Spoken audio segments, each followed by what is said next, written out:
मैं हूं प्रशांत दुबे और यह पाणिनि शिक्षण संस्थान के ACF की छत्तीसगढ़ी की क्लास है। आज हम छत्तीसगढ़ी के सिलेबस पर चर्चा करेंगे तथा कहाँ से कैसे कैसे प्रश्न आते हैं वो देखेंगे और स्टार्ट करेंगे छत्तीसगढ़ी का कोई भी एक टॉपिक, है ना। तो चलिए देखते हैं ACF के पेपर में 2016 में और 2017 में 16 प्रश्न छत्तीसगढ़ी भाषा से पूछा गया है।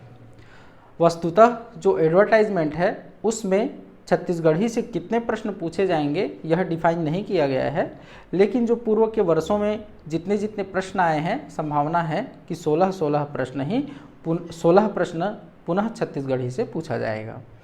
ठीक है, तो 16 प्रश्नों में से 11 से 12 प्रश्न बनाना बहुत आसान है छत्तीसगढ़ी में, लेकिन उसके लिए पढ़ना पड़ेगा। जो छत्तीसगढ़ के मूल निवासी है और जिन्हें छत्तीसगढ़ी आती है उनके लिए छत्तीसगढ़ी का पेपर थोड़ा आसान हो जाता है, लेकिन जिनको छत्तीसगढ़ी नहीं आती उनके लिए थोड़ी सी समस्या जाती है, तो उन्हें थोड़ा सा पढ़ना पड़ेगा। तो हम लोग पूरा क्रम से सिलेबस को पढ़ते जाएंगे। वैसे तो छत्तीसगढ़ी के सिलेबस को केवल 5 भागों में बांट दिया गया है और उसके अंदर डिफाइन नहीं किया गया है कि कैसे कैसे क्या पढ़ना है। और सबसे शुरुआत में छत्तीसगढ़ी के सिलेबस में लिखा गया है छत्तीसगढ़ी भाषा का ज्ञान। तो यहीं पर सारा छत्तीसगढ़ी समाहित हो जाता है, मतलब पूरा छत्तीसगढ़ी आपको पढ़ना है ना। देखते हैं एक बार सिलेबस कि क्या क्या लिखा हुआ है छत्तीसगढ़ी के सिलेबस में, फिर आगे बढ़ेंगे। तो छत्तीसगढ़ी के सिलेबस में पहला लिखा हुआ है छत्तीसगढ़ी भाषा के ज्ञान। ठीक है, दूसरा आते हैं छत्तीसगढ़ी के विकास और इतिहास, ये दूसरा पॉइंट है। तीसरा पॉइंट में आते हैं छत्तीसगढ़ी के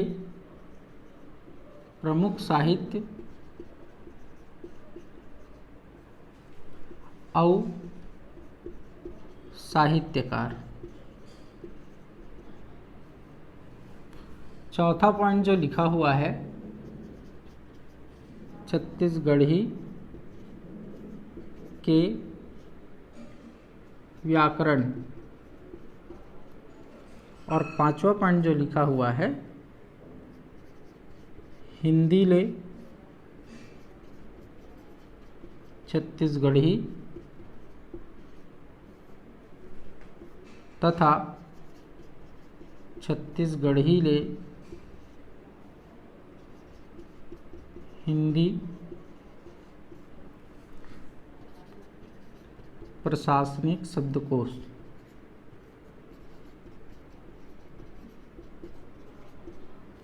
ठीक है, इन 5 पॉइंट में छत्तीसगढ़ी का क्या है सिलेबस है। ठीक, इनमें से सर्वाधिक क्वेश्चन जो है वो छत्तीसगढ़ी के व्याकरण से आए हैं, है ना। और प्रशासनिक शब्द से प्रश्न नहीं पूछा गया है, जबकि छत्तीसगढ़ी की जो सामान्य शब्दावली है वहां से प्रश्न पूछे गए हैं, है ना। तो पहला टॉपिक देखते हैं छत्तीसगढ़ी भाषा के ज्ञान। तो छत्तीसगढ़ी भाषा के ज्ञान के अंतर्गत संपूर्ण छत्तीसगढ़ी समाहित हो जाती है। इसमें अलग से क्या क्वेश्चन पूछेगा ये डिफाइन नहीं किया गया है। तो यही समझिए कि छत्तीसगढ़ी में जो प्रचलित शब्दावली है, जो प्रचलित लोकोक्ति और मुहावरे हैं, है ना, या प्रचलित जो हाने हैं, पहेलियाँ, वे सब इनके अंतर्गत आती हैं, है ना। तो उनको देखेंगे अलग से व्याकरण के पश्चात। तो सबसे पहले टॉपिक में हम आएंगे। अच्छा, पहले देख लेते हैं कि क्या क्या है इन 5 पॉइंट में, है ना। तो पहला मैंने बता दिया। दूसरे में आते हैं छत्तीसगढ़ी के विकास और इतिहास। तो छत्तीसगढ़ी का विकास कैसे हुआ, उसका इतिहास क्या रहा, ये पढ़ेंगे इसमें। छत्तीसगढ़ी के प्रमुख साहित्य और साहित्यकार, कौन कौन से छत्तीसगढ़ी ग्रंथ हैं और उनके कौन कौन से साहित्यकार हैं, ये पढ़ेंगे। छत्तीसगढ़ी के व्याकरण, छत्तीसगढ़ी के व्याकरण के अंतर्गत सारी चीज़ें हम पढ़ेंगे। लिंग, वचन, पुरुष, कारक, संज्ञा, सर्वनाम, विशेषण, क्रिया, क्रिया विशेषण, काल आदि सारी चीज़ें इसके अंतर्गत आ जाएंगी। उपसर्ग, प्रत्यय आदि आदि सारी चीज़ें, समास, संधि वगैरह सब। अब फिर लास्ट में हिंदी ले छत्तीसगढ़ी, छत्तीसगढ़ी ले हिंदी प्रशासनिक शब्दकोश, मतलब प्रशासनिक कार्यों में जिन शब्दों का हिंदी में प्रयोग होता है उनका छत्तीसगढ़ी रूप क्या है ना, इससे प्रश्न आ सकता है। ठीक, जैसे हिंदी में मान लो एक शब्द है क्या, अस्थाई, तो उसके लिए छत्तीसगढ़ी में क्या है, तो काम चलाऊ। हिंदी में एक शब्द है वकील, तो उसके लिए छत्तीसगढ़ी में क्या है, तो उकील, है ना। तो इस तरह से ये पूछा जाएगा। तो सबसे पहले हम देखते हैं, इसमें लास्ट में आएंगे, सबसे पहले देखते हैं किसमें, छत्तीसगढ़ी के विकास और इतिहास पर नज़र डालते हैं। ठीक है, तो सबसे पहले देख रहे हैं क्या, छत्तीसगढ़ी के विकास और इतिहास। तो देखिए, जब हमने हिंदी भाषा प्रारंभ किया था तो पहला टॉपिक हमारा था भाषा बोध। भाषा बोध में हमने पढ़ा था कि हिंदी भाषा का उद्भव और उसका विकास कैसे हुआ, है ना। तो जैसे हिंदी का उद्भव और विकास हुआ वैसे ही किसका हुआ, छत्तीसगढ़ी का हुआ। तो मैं इसमें बहुत ज़्यादा डिटेल में नहीं जाऊंगा, शॉर्ट में चलता हूं और बताता हूं, है ना, जैसे उसमें बताया था बहुत डिटेल से। मान लो आपको कहीं समस्या हो तो आप हिंदी का पहला वाला वीडियो देख सकते हैं, वहाँ से और क्लियर हो जाएंगे। तो हमने देखा था कि विश्व में, पूरे विश्व में अनेक भाषाओं और बोलियों का क्या होता है, प्रयोग होता है। इन भाषाओं और बोलियों में से अनेक भाषाओं में विभिन्न आधारों पर समानता है और इन्हीं समानताओं को ध्यान में रखते हुए उनका क्या किया गया, समूहीकरण किया गया। इस समूहीकरण को हम वर्गीकरण कहते हैं, है ना। तो क्या किया गया, उनका वर्गीकरण। अब अलग अलग मान लो 2000 भाषाएं हैं और बोलियां हैं, तो पूरे 2000 का अलग अलग अध्ययन नहीं किया जा सकता, तो उनको क्या किया गया है, समूहों में बांटा गया है। इस समूहीकरण के अनेक आधार हैं। कभी कभी हम महाद्वीप के आधार पर क्या करते हैं, वर्गीकरण, जैसे एशिया महाद्वीप में बोली जाने वाली भाषाएं व बोलियां, है ना, अफ्रीकी महाद्वीप में बोली जाने वाली भाषाएं व बोलियां। इस तरह से कभी हम क्या करते हैं, देश के आधार पर वर्गीकरण कर देते हैं, जैसे भारत में बोली जाने वाली बोलियां व भाषाएं, रूस में बोली जाने वाली बोलियां व भाषाएं, चीन में बोली जाने वाली बोलियां व भाषाएं। इस तरह से कभी कभी हम क्या करते हैं, कुछ विशेषताओं के आधार पर क्या कर देते हैं, वर्गीकरण कर देते हैं। ठीक है, लेकिन इन सारे वर्गीकरण में सबसे प्रमुख जो वर्गीकरण है वो है परिवार के आधार पर वर्गीकरण। परिवार के आधार पर वर्गीकरण कहने का मतलब कि कोई भाषा या बोली का उद्भव किस मूल भाषा से हुआ है और उस मूल भाषा को बनाने वाले कौन हैं, इस आधार पर जो वर्गीकरण होता है इसको वंश के आधार पर वर्गीकरण या परिवार के आधार पर वर्गीकरण कहते हैं, और यही वर्गीकरण सबसे प्रमुख है। तो परिवार के आधार पर विश्व की भाषाओं और बोलियों का जो वर्गीकरण हुआ है उसमें पूरे विश्व की भाषाओं को 13 भाषा परिवारों में वर्गीकृत किया गया है।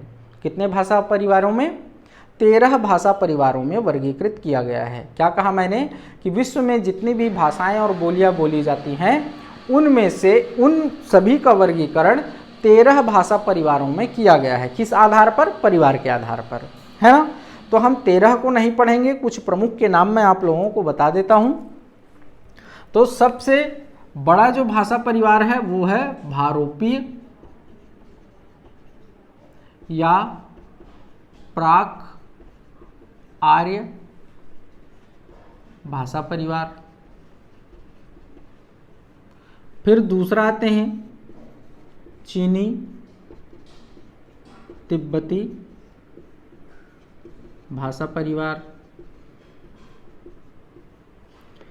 फिर तीसरा आते हैं द्रविड़ भाषा परिवार। फिर चौथा आते हैं मुंडा भाषा परिवार। ठीक, पांचवा देखते हैं अमेरिकी भाषा परिवार। सूडान भाषा परिवार। तो ऐसे करके 13 भाषा परिवार हैं। बाकी को हमें पढ़ने की आवश्यकता नहीं है ना। मुंडा भाषा परिवार को और आग्नेय या ऑस्ट्रिक या ऑस्ट्रो एशियाटिक भाषा परिवार के नाम से भी जाना जाता है। तो बाकी की ज़रूरत हमें नहीं है। क्यों नहीं है? क्योंकि ये हमारे क्षेत्र में बोली नहीं जाती है और हम उसको पढ़ेंगे ही नहीं, काम का नहीं है।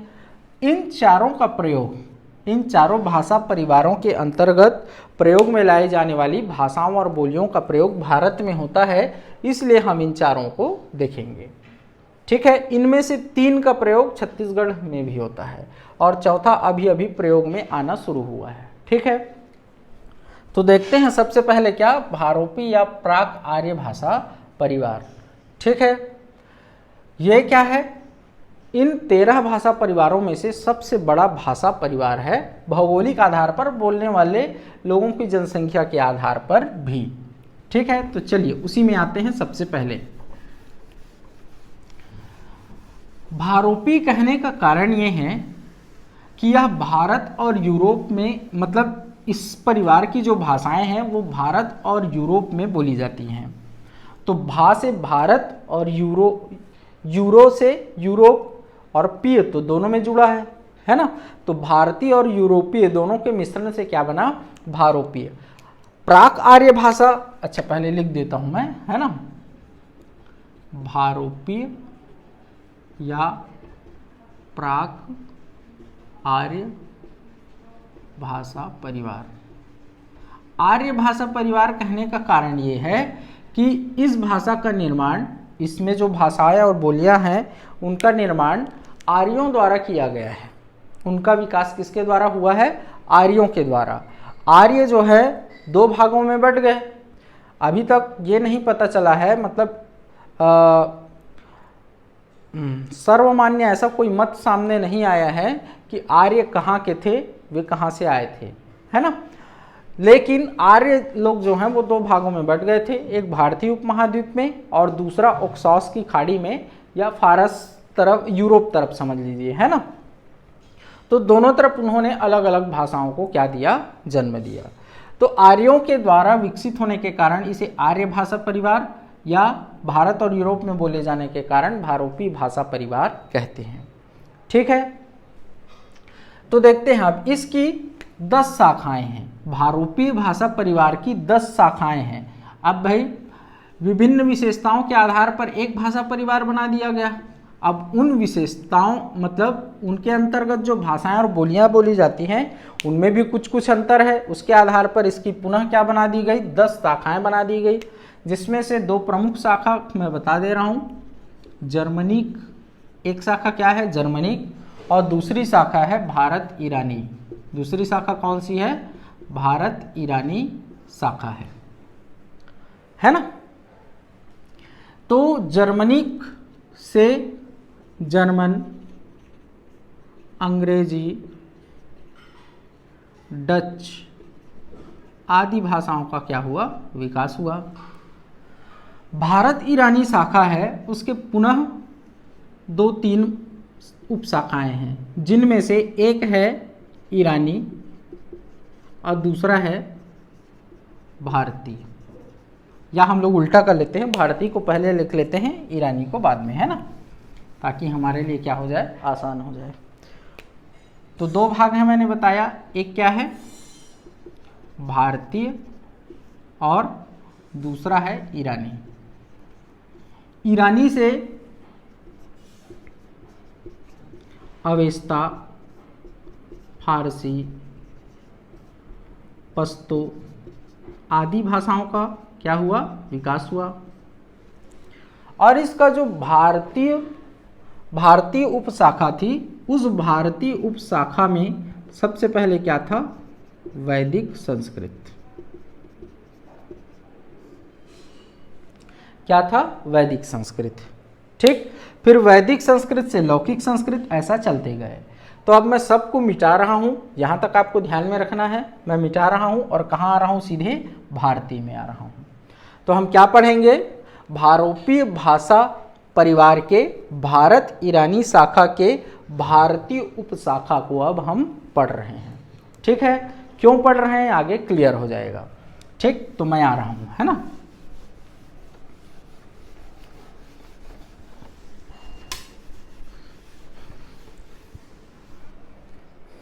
तो देखते हैं किस में आ रहे हैं, भारतीय उपशाखा में। तो भारतीय उपशाखा है ना, इसमें अब देखो क्या होता है, अलग अलग कालखंडों में भाषा का रूप क्या होता है, बदलते जाता है। भाषा के रूप में परिवर्तन के दो कारण हैं, एक समय और दूसरा क्षेत्र। समय के कारण भी भाषा में क्या होता है, परिवर्तन होता है, ठीक। और दूसरा, जैसे जैसे भाषा का क्षेत्र बढ़ते जाता है वह अन्य बोलियों के संपर्क में या अन्य भाषाओं के संपर्क में आता है और उसके रूप में क्या होते जाता है, परिवर्तन होते जाता है, ठीक है। तो इस भारतीय उपशाखा की भाषाओं को 3 कालों में बांटते हैं, ठीक। प्राचीन काल, मध्यकाल और आधुनिक काल। कौन कौन सा, प्राचीन काल, मध्यकाल, आधुनिक काल। तो देखते हैं प्राचीन काल में आते हैं। प्राचीन काल में इस भारतीय उपशाखा के अंतर्गत कौन कौन सी भाषाएं थी, है ना। तो प्राचीन काल, ठीक है। तो प्राचीन काल में हम देखते हैं क्या क्या था। पहला था वैदिक संस्कृत,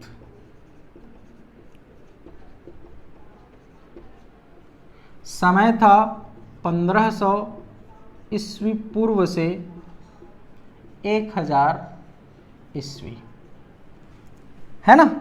वैदिक संस्कृत काफ़ी क्लिष्ट थी, बहुत कठिन थी। इसमें किसकी रचना हुई, वेदों की और उपनिषद की तथा ब्राह्मण ग्रंथों की रचना हुई वैदिक संस्कृत में। फिर हम आ जाते हैं दूसरा, वैदिक संस्कृत जब सरल हुआ, भाषा क्या होते जाती है, सरल होते जाती है, ठीक है। वैदिक संस्कृत जितना कठिन था उतना ही सरल क्या है, हिंदी है। कैसे, तो भाई समझिए, जब आप संस्कृत पढ़ते हैं तो इसमें 3 लिंग होते हैं, हिंदी में 2 लिंग हैं। उसमें 3 वचन होते हैं, हिंदी में 2 वचन हैं, ठीक है। तो ऐसे हर चीज़, व्याकरण का हर खंड क्या होते जाता है, सरल होते जाता है। तो जब वैदिक संस्कृत जो है सरल हुई, है ना, तो सरल हुई तो क्या आया, लौकिक संस्कृत। लोक से बना है, लोक मतलब वैदिक संस्कृत जो है वो विद्वानों की भाषा थी, लौकिक संस्कृत आम जनता की भाषा थी, है ना, ठीक। इसका समय था क्या, 1000 ईस्वी पूर्व से 500 ईस्वी पूर्व। इसमें किसकी रचना हुई, तो रामायण, महाभारत और पुराणों की रचना लौकिक संस्कृत में हुई, ठीक है।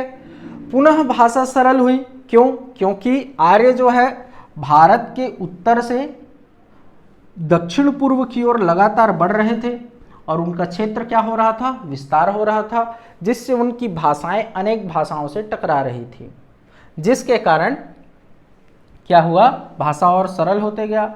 दूसरा, वैदिक संस्कृत, लौकिक संस्कृत का प्रयोग ब्राह्मण लोगों ने ज़्यादा किया, है ना, ब्राह्मण धर्म के लोगों ने। तो इसका एक समय क्या हुआ, 6वीं शताब्दी ईसा पूर्व में आंदोलन शुरू हुआ ब्राह्मण धर्म या सनातन धर्म के विरुद्ध। तो जब आंदोलन होता है तो केवल धर्म के लिए नहीं होता, उस धर्म से जुड़ी सारी चीज़ों का विरोध होने लगता है। तो ऐसे ही संस्कृत का भी क्या हुआ, उसके विरुद्ध भी आंदोलन शुरू हुआ। फलस्वरूप भाषा का एक और सरल रूप, एक और नया रूप सामने आया। तो ये कौन सा काल था, मध्यकालीन कहते हैं इसको। क्या कहते हैं, मध्यकाल, मध्यकाल क्या कहते हैं, मध्यकाल। तो मध्यकाल में देखते हैं लौकिक संस्कृत से प्रथम प्राकृत भाषा का प्रादुर्भाव हुआ, जिसे हम क्या कहते हैं, पाली। इसका समय था 500 ईस्वी पूर्व से ईस्वी सन के प्रारंभ तक, ईस्वी सन के प्रारंभ तक, है ना, 500 ईस्वी पूर्व से ईस्वी सन के प्रारंभ तक। फिर इसी पाली भाषा में बुद्ध ने क्या किया, एक नया धर्म सामने आया, ब्राह्मण धर्म के अलावा एक नया धर्म बौद्ध धर्म सामने आया और महात्मा बुद्ध ने इसी पाली भाषा में आम जनता को क्या दिया, उपदेश दिया, ठीक है, आपने पढ़ा है इतिहास में। फिर आते हैं चौथा, इस प्रथम प्राकृत से द्वितीय प्राकृत क्या हुआ, द्वितीय प्राकृत का प्रादुर्भाव हुआ, जिसे क्या नाम से जाना जाता है, केवल प्राकृत के नाम से भी जाना जाता है। इसका समय है ईस्वी सन के प्रारंभ से 500 ईस्वी तक, है ना, द्वितीय प्राकृत। अब फिर क्या हो रहा था, आर्यों का विस्तार हो रहा था दक्षिण की ओर, पूर्व की ओर, दक्षिण और पूर्व की ओर, तो लगातार उनका क्षेत्र बढ़ रहा था, जिससे भाषा में और विविधता आई, भाषा का और सरल रूप सामने आया, जिससे तृतीय प्राकृत क्या हुआ, तृतीय प्राकृत का प्रादुर्भाव हुआ, जिसे क्या कहते हैं, अपभ्रंश के नाम से जाना जाता है। अपभ्रंश मतलब बिगड़ा हुआ, अपभ्रंश का शाब्दिक अर्थ क्या है, बिगड़ा हुआ। तो भाषा का जो बिगड़ा हुआ रूप है उसे ही क्या कहा गया, अपभ्रंश, है ना। इसका समय क्या था, 500 ईस्वी से 1000 ईस्वी तक, ठीक। तो ये जो अपभ्रंश था उसके कई रूप थे, अलग अलग क्षेत्रों में अलग अलग रूप थे। क्यों, क्योंकि अब आर्यों का विस्तार बहुत ज़्यादा हो गया था, तो अलग अलग क्षेत्रों में भाषा के अलग अलग रूप सामने आए। जैसे आप समझिए छत्तीसगढ़ी, छत्तीसगढ़ में छत्तीसगढ़ी, हम क्या कहते हैं कि मैं छत्तीसगढ़ी बोल रहा हूँ, लेकिन तखतपुर के छत्तीसगढ़ी, है ना, रायपुर के छत्तीसगढ़ी, खैरागढ़ के छत्तीसगढ़ी, कवर्धा के छत्तीसगढ़ी, कांकेर के छत्तीसगढ़ी, सरगुजा के छत्तीसगढ़ी, हर छत्तीसगढ़ी में क्या है, अंतर है, भिन्नता है। तो वैसे ही इस भाषा में भी, अपभ्रंश में भी क्या हुई, भिन्नता हुई। तो इस अपभ्रंश के क्या थे, 7 रूप थे। क्या थे, 7 रूप थे। तो देखते हैं, यहां तक आप लोग नोट करिएगा, फिर इसके बाद मैं आता हूं सीधे किसमें, अपभ्रंश में आ रहा हूं, है ना।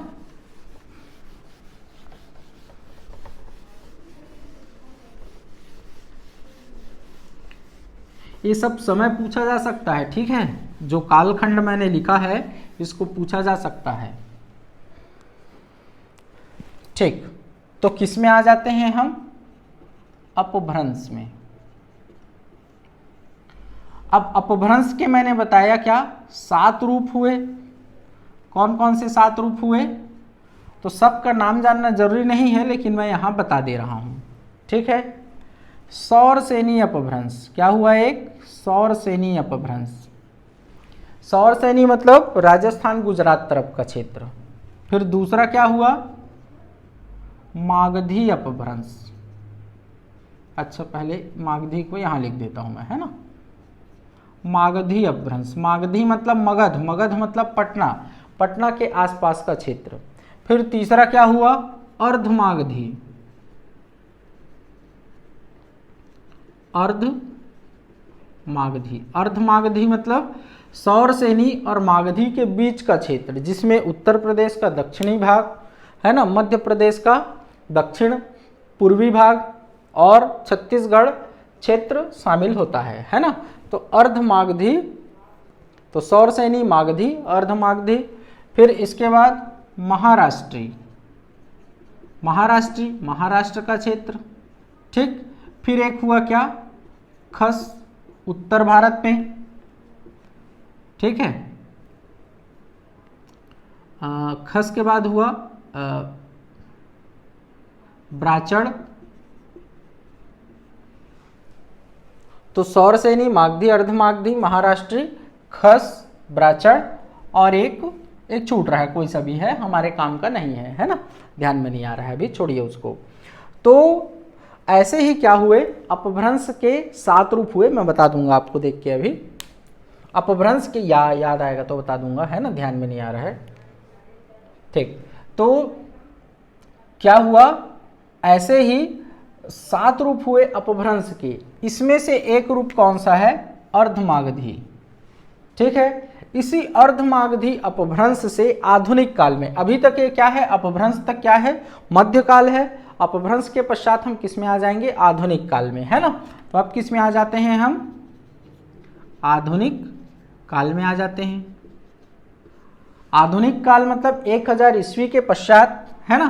तो अर्धमागधी से 3 बोलियों का उद्भव हुआ। कौन कौन सा, अवधी, बघेली और छत्तीसगढ़ी। अवधी, बघेली और छत्तीसगढ़ी, जिसका प्रयोग आज हम करते हैं, है ना। ठीक, तो ये कौन से काल की भाषा है? आधुनिक काल की। आधुनिक काल की मतलब 1000 ईस्वी के पश्चात, है ना। तो अवधी, बघेली और छत्तीसगढ़ी, तो ये क्या हो गया? अर्धमागधी अपभ्रंश से ये सब आए। महाराष्ट्री से मराठी और मागधी से अपना भोजपुरी वगैरह, है ना, बंगाली, असमिया, ये सब हुआ। सौर सैनी से राजस्थानी, ब्रजभाषा, खड़ी बोली आदि का उद्भव हुआ। लेकिन वो सब हमारे काम का नहीं है, हमारे काम का क्या है? अर्धमागधी। अब जब भारत में भाषाओं का अध्ययन करने वालों ने भारत को क्या कहा? हिंदी भाषी क्षेत्र। भारत को क्या कहा? हिंदी भाषी क्षेत्र। और हिंदी भाषी क्षेत्रों को दो भागों में बांटा, पूर्वी हिंदी और पश्चिमी हिंदी। तो पश्चिमी हिंदी में ब्रजभाषा, खड़ी बोली, है ना, राजस्थानी, ये सब आते हैं, बुंदेली। पूर्वी हिंदी में ये 3 बोलियां आती हैं, अवधी, बघेली और छत्तीसगढ़ी। तो ये अवधी, बघेली और छत्तीसगढ़ी किसके अंतर्गत आती हैं? हिंदी भाषा क्षेत्र के पूर्वी हिंदी के अंतर्गत आती हैं तीनों। ठीक है, ठीक। तो यहाँ तक की संरचना आपको समझ में आ गई होगी। ठीक है, तो अब एक क्रम से मैं लिखता हूँ, ये तो समझाने के लिए था, अब मैं क्रम से लिखता हूँ। तो वैदिक संस्कृत, वैदिक संस्कृत से हम किस में आए? लौकिक संस्कृत में आए। लौकिक संस्कृत से हम किस में आए? पाली में आए। पाली से किस में आए? प्राकृत में आए। प्राकृत से किस में आए? अपभ्रंश में आए। और अपभ्रंश से किस में आए हम लोग? हाँ, अपभ्रंश से अर्धमागधी अपभ्रंश, है ना। अपभ्रंश में कौन सा अपभ्रंश? अर्धमागधी अपभ्रंश। और अर्धमागधी अपभ्रंश से किस में आए? छत्तीसगढ़ी में आए। तो यही छत्तीसगढ़ी का क्या है? विकास है। ठीक है, अब इतना ही बस नहीं है, आगे बढ़ते हैं। अब हम देखते हैं कि जो छत्तीसगढ़ी है उसमें केवल इस संस्कृत की ही विशेषता नहीं है। भाई, छत्तीसगढ़ी का विकास कहाँ से हुआ? वैदिक संस्कृत से हुआ। तो छत्तीसगढ़ी में केवल इन भाषाओं की विशेषता नहीं है, बल्कि अन्य भाषाओं की विशेषताएं भी उसमें शामिल हो गई हैं। साथ साथ देशज शब्दों की विशेषताएं भी उसमें शामिल हो गई हैं। इसका कारण ये है कि छत्तीसगढ़ी जो है वो अनेक भाषाई क्षेत्रों से घिरा हुआ है। छत्तीसगढ़ी जो है अनेक राज्यों से घिरा हुआ है, और अनेक राज्यों में क्या होता है? अनेक भाषाओं का प्रयोग होता है, अलग अलग भाषाओं का प्रयोग होता है। और इन भाषाओं का प्रयोग का प्रभाव छत्तीसगढ़ के सीमावर्ती क्षेत्रों में बोली जाने वाली छत्तीसगढ़ी पर भी पड़ा, जिससे छत्तीसगढ़ी जो है, छत्तीसगढ़ी में क्या आ गई? विविधता आ गई। साथ ही साथ छत्तीसगढ़ क्षेत्र में 42 अनुसूचित जनजातियां और उसके 161, कितने बता रहा हूं? 42 अनुसूचित जनजातियां और उसके 161 उपसमूह निवासरत हैं, और प्रत्येक की बोली भिन्न भिन्न है। तो इनकी बोलियों का प्रभाव भी किस पर पड़ा? छत्तीसगढ़ी पर पड़ा। इसीलिए छत्तीसगढ़ी जो है उसके कई रूप हैं, है ना। मतलब छत्तीसगढ़ी का कोई एक रूप नहीं है। इसी कारण से बिलासपुर की छत्तीसगढ़ी और रायपुर की छत्तीसगढ़ी तथा कवर्धा की छत्तीसगढ़ी, तीनों में कुछ कुछ भिन्नताएं हैं, असमानताएं हैं, है ना। तो इन्हीं को ध्यान में रखते हुए जो छत्तीसगढ़ी के व्याकरण के विद्वान हैं, उन्होंने छत्तीसगढ़ी का भी क्या किया है? वर्गीकरण किया है, या छत्तीसगढ़ी का क्या किया है? विभेद किया है, या क्या कह सकते हैं? छत्तीसगढ़ी की विभाषाओं का वर्गीकरण किया है। ठीक है, तो देखते हैं कैसा कैसा वर्गीकरण है। तो अब हम देखते हैं छत्तीसगढ़ के उत्तर में बोली जाने वाली छत्तीसगढ़ी, दक्षिण में बोली जाने वाली छत्तीसगढ़ी, पश्चिम में बोली जाने वाली छत्तीसगढ़ी, पूर्व में बोली जाने वाली छत्तीसगढ़ी, मध्य में बोली जाने वाली छत्तीसगढ़ी, सब के अलग अलग क्या हैं? रूप हैं। ठीक है, तो जो छत्तीसगढ़ी है उसके वर्गीकरण का सर्वप्रथम प्रयास ग्रियर्सन ने किया। किसने किया? छत्तीसगढ़ी के विभाषाओं के वर्गीकरण का, या छत्तीसगढ़ी के विभेद का, या छत्तीसगढ़ी के वर्गीकरण का सर्वप्रथम प्रयास किसने किया? ग्रियर्सन ने। डॉक्टर जॉर्ज ग्रियर्सन जो है एक भाषा वैज्ञानिक थे। इन्होंने लिंग्विस्टिक सर्वे ऑफ इंडिया नाम से एक बुक बनाया है। अलग अलग खंडों में यह प्रकाशित हुआ और इसका हिंदी नाम क्या है, भारत का भाषा सर्वेक्षण। उन्होंने भारतीय भाषाओं का क्या किया, सर्वेक्षण किया और इसी क्रम में उन्होंने छत्तीसगढ़ी का भी क्या किया, सर्वेक्षण किया और छत्तीसगढ़ी के वर्गीकरण का प्रयास किया। तो उन्होंने छत्तीसगढ़ी का वर्गीकरण दो आधारों पर किया है। एक आधार है क्षेत्रीय और दूसरा आधार है जातीय। कौन कर रहे हैं, ग्रियर्सन। छत्तीसगढ़ी का क्या कर रहे हैं, वर्गीकरण। तो क्षेत्रीय आधार पर जो बीच में छत्तीसगढ़ी है, कहाँ, रायपुर, बिलासपुर और दुर्ग संभाग में बोली जाने वाली छत्तीसगढ़ी है, उसको इन्होंने क्या कहा, छत्तीसगढ़ी नाम दिया। ठीक है। उत्तर में बोली जाने वाली छत्तीसगढ़ी को सरगुजिया नाम दिया। पूर्व में बोली जाने वाली छत्तीसगढ़ी को लरिया नाम दिया और पश्चिम में बोली जाने वाली छत्तीसगढ़ी को खलटाही नाम दिया। तो क्षेत्रीय आधार पर उन्होंने छत्तीसगढ़ी को 4 भागों में वर्गीकृत किया। ठीक है। जातीय आधार पर उन्हें छत्तीसगढ़ी को 5 भागों में वर्गीकृत किया। सदरी कोरवा, बैगानी, बिंझवारी, कलंगा और भूलिया। इन जातियों द्वारा, मतलब बैगानी मतलब बैगा द्वारा प्रचलित भाषाएं, बैगाओं द्वारा प्रयुक्त भाषाएं, बिंझवारी मतलब बिंझवार द्वारा प्रयुक्त भाषाएं। तो ये भाषाएं इन भाषाओं से क्या बना है, छत्तीसगढ़ी। मतलब छत्तीसगढ़ी में केवल संस्कृत की विशेषता नहीं है, इन भाषाओं की भी क्या है, विशेषताएं उसमें शामिल हो गई हैं। तो छत्तीसगढ़ी का वर्गीकरण उन्होंने 9 भागों में किया, 4 क्षेत्रीय आधार पर और 5 जातीय आधार पर, है ना।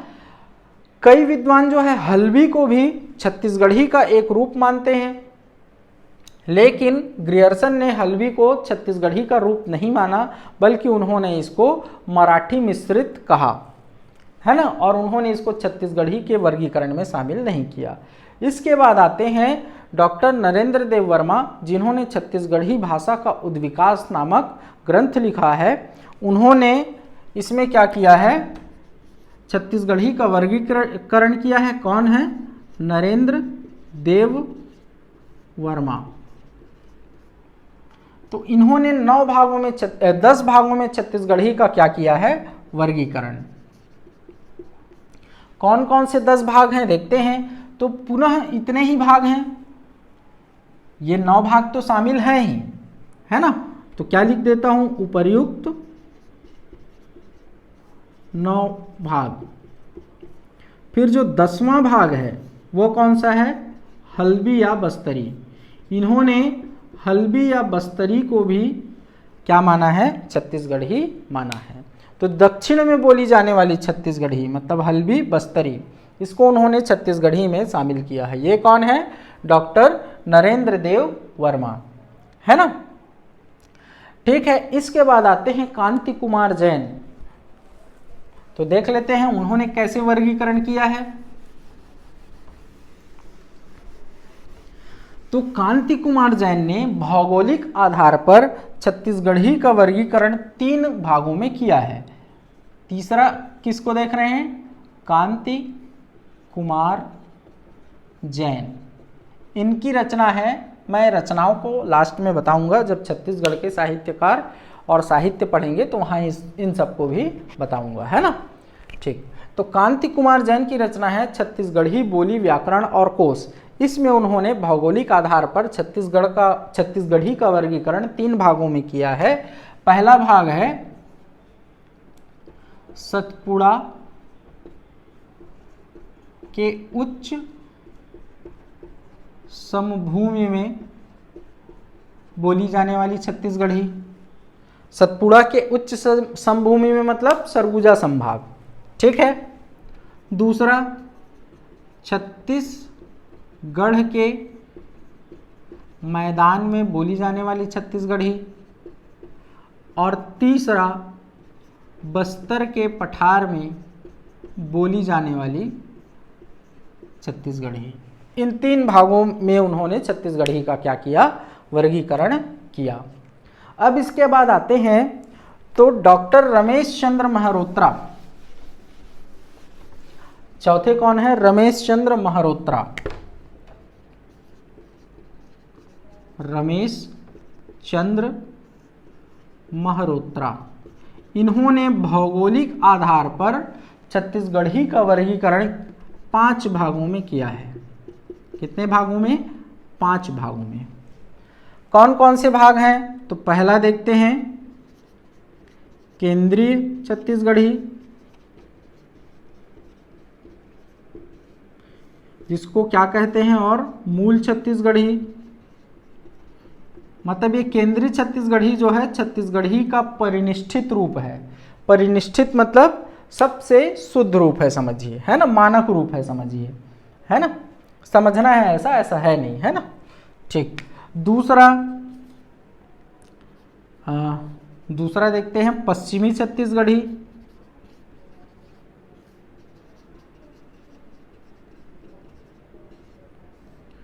फिर तीसरा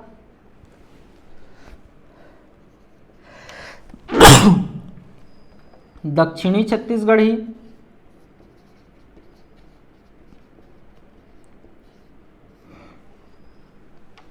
फिर चौथा पूर्वी छत्तीसगढ़ी,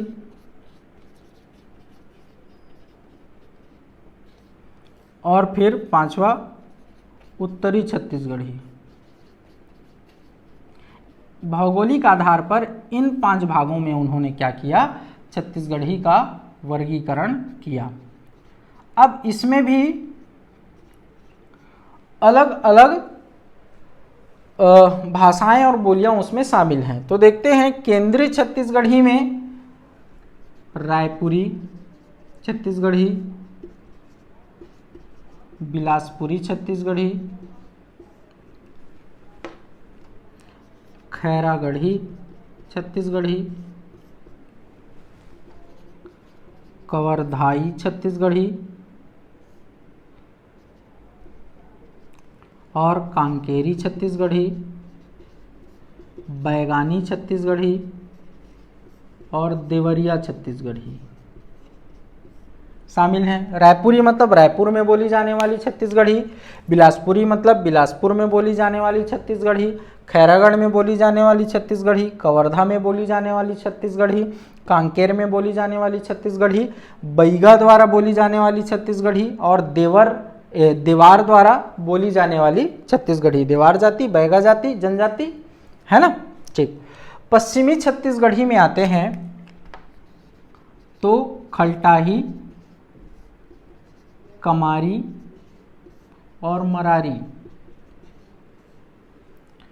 ठीक है। खलटाही मतलब जो छत्तीसगढ़ का पश्चिमी क्षेत्र है। पश्चिमी क्षेत्र मतलब इधर बिलासपुर, कवर्धा का सीमावर्ती क्षेत्र, बिलासपुर मुंगेली का सीमावर्ती क्षेत्र, राजनांदगांव का सीमावर्ती क्षेत्र।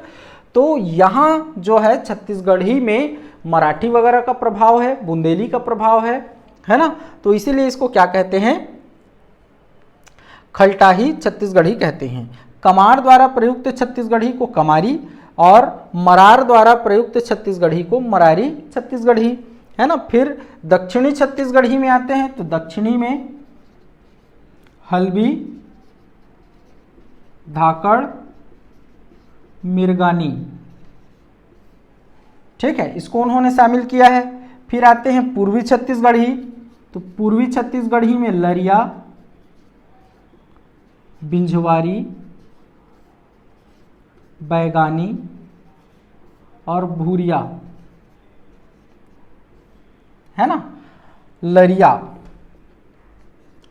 तो छत्तीसगढ़ का जो पूर्वी सीमावर्ती क्षेत्र है, मतलब महासमुंद, गरियाबंद, रायगढ़, इन जिलों की जो उड़ीसा को छूने वाली सीमाएं हैं उसमें छत्तीसगढ़ी में उड़िया का प्रभाव है।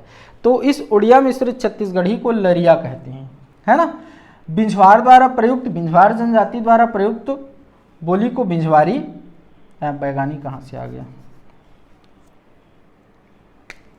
बिंझवारी, कलंगा, है ना, भूरिया। ठीक है, तो कलंगा द्वारा और भूरिया द्वारा प्रयुक्त को भूरिया, जैसे बिंझवार द्वारा बिंझवारी, कलंगा द्वारा कलंगा, भूरिया द्वारा भूरिया, तो ये इसमें आते हैं। फिर आते हैं उत्तरी छत्तीसगढ़ी, तो उत्तरी छत्तीसगढ़ी में आता है सरगुजिया,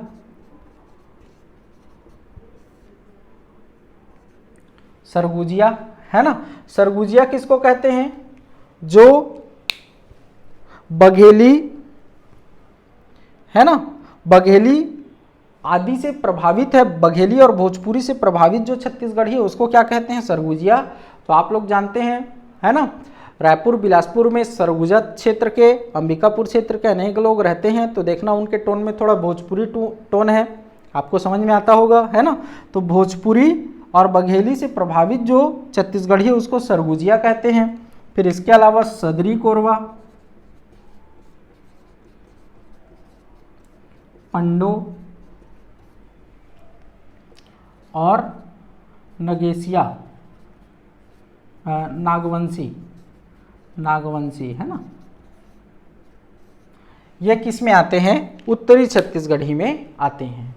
ठीक है, तो इस तरह रमेश चंद्र महरोत्रा ने 5 भागों में क्या किया, छत्तीसगढ़ी का वर्गीकरण किया। अब छत्तीसगढ़ी में सबसे जो अच्छी छत्तीसगढ़ी है वो कहाँ बोली जाती है, जांजगीर चांपा क्षेत्र के आसपास, ऐसा पुस्तक में दिया हुआ है। ठीक है, जांजगीर चांपा के आसपास जो बोलने वाली छत्तीसगढ़ी है, बोली जाने वाली छत्तीसगढ़ी है, वो छत्तीसगढ़ी का उत्कृष्ट रूप है। वैसे ये भी पूछा जाए कि छत्तीसगढ़ी का परिनिष्ठित रूप कौन सा है, तो रायपुर संभाग में बोली जाने वाली छत्तीसगढ़ी, ऐसा भी कुछ पुस्तकों में दिया हुआ है, तो दोनों को आप ध्यान में रखेंगे। ठीक है, तो यह हो गया इसका वर्गीकरण। अब देखते हैं कि छत्तीसगढ़ के, छत्तीसगढ़ी भाषा के आसपास कौन कौन से अन्य भाषा विद्यमान है ना, उसको भी पूछा जा सकता है, जिसके कारण छत्तीसगढ़ी बोली में क्या है, विविधता है ना, तो उसको भी देख लेते हैं।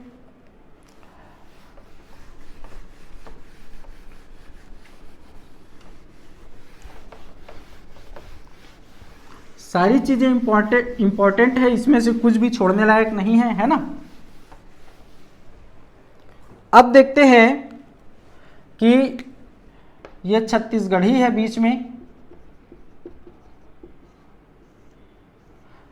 छत्तीसगढ़ी के उत्तर में क्या है,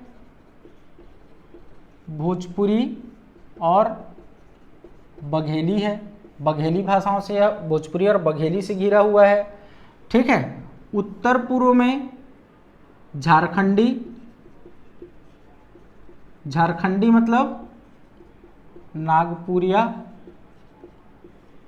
या सदरी कोरवा से घिरा हुआ है। कौन, छत्तीसगढ़ी। पूर्व में उड़िया से घिरा हुआ है। कितने भाषाई क्षेत्रों से घिरा हुआ है, 7। ध्यान में रखना, प्रश्न पूछा जा सकता है, छत्तीसगढ़ी कितनी भाषाई क्षेत्रों से घिरा हुआ है, तो 7 भाषाई क्षेत्रों से घिरा हुआ है ना। फिर दक्षिण में आते हैं तो तेलुगु, पश्चिम में आते हैं तो मराठी, और उत्तर पश्चिम में आते हैं तो बुंदेली, है ना, ऐसा। तो ऐसा घिरा हुआ है 7 भाषाई क्षेत्रों से, कौन, छत्तीसगढ़ी। इसको भी आपसे, इससे भी प्रश्न पूछा जा सकता है। ठीक है, अब देखते हैं छत्तीसगढ़ी में क्या है, विविधता है। तो इसमें से जो मूल छत्तीसगढ़ी है, केंद्रीय छत्तीसगढ़ी, उसके बोलने वालों की संख्या कितनी है। हमने छत्तीसगढ़ी के क्या देखे, विविध रूप देखे, उसमें से जो मूल छत्तीसगढ़ी है, केंद्रीय छत्तीसगढ़ी, जो दुर्ग, रायपुर, बिलासपुर संभाग में बोली जाने वाली छत्तीसगढ़ी है, उसके बोलने वालों की संख्या कितनी है, तो 1,58,12,522 है। 1,58,12,522 है। किसकी, मूल छत्तीसगढ़ी, या केंद्रीय छत्तीसगढ़ी के बोलने वालों की संख्या। और संपूर्ण छत्तीसगढ़ी मतलब छत्तीसगढ़ी के जो भी रूप हमने देखे, दक्षिणी, पश्चिमी, पूर्वी, उत्तरी और मूल छत्तीसगढ़ी, तो संपूर्ण छत्तीसगढ़ी के बोलने वालों की संख्या जो है 1,90,27,700 कुछ है। देख लेता हूं कितना है, ध्यान में नहीं है, है ना, 43 है ना, 43 इतना है। तो मूल छत्तीसगढ़ी के बोलने वालों की संख्या इतनी और संपूर्ण छत्तीसगढ़ी के बोलने वालों की संख्या इतनी है। इसको ध्यान में आप रखना, ठीक है। तो चलिए आज यहीं तक करते हैं, इससे आगे मैं कल बताऊंगा, है ना। इससे आगे कुछ मिसलेनियस पॉइंट है कि जैसे छत्तीसगढ़ी को प्राचीन काल में कोसली कहा जाता था। छत्तीसगढ़ी जो है 8वीं अनुसूची के 22 भाषाओं में तो शामिल नहीं है, लेकिन पूर्वी हिंदी की एक विभाषा है, ठीक है। फिर छत्तीसगढ़ी जो है छत्तीसगढ़ की संपर्क भाषा है। छत्तीसगढ़ी छत्तीसगढ़ की राजभाषा है।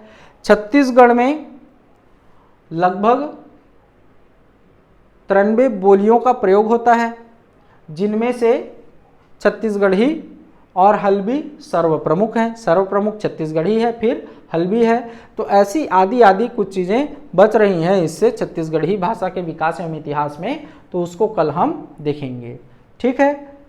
ठीक है, फिर देखेंगे कि छत्तीसगढ़ में केवल अभी हमने क्या देखा, आर्य भाषा परिवार, भारूपी भाषा परिवार, द्रविड़ भाषा परिवार और मुंडा भाषा परिवार या आग्नेय भाषा परिवार के भी बोलियों का प्रयोग होता है, और उनके अंतर्गत कौन कौन सी बोलियां हैं उन सबको भी हम देखेंगे। तो चलिए ठीक है, इससे आगे अगले वीडियो में मिलेंगे।